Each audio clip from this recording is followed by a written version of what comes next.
mamai Gabijai yra 19 metų. Yra pas mus tikrai daugiavaikė mama, nes tai jau 4. mažylis gimė čia delfinariume.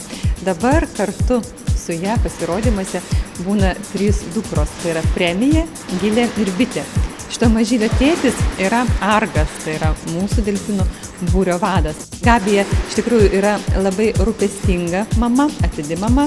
Per pasirodymus, kai plaukiojo kartu su delfinuku, jinai tiesiog saugojo jį nuo kitų delfinų, nes pasirodymų metu būna šuoliai, kiti triukai, jinai saugojo, kad kiti delfinai iš tikrųjų neužgautų jos mažylio.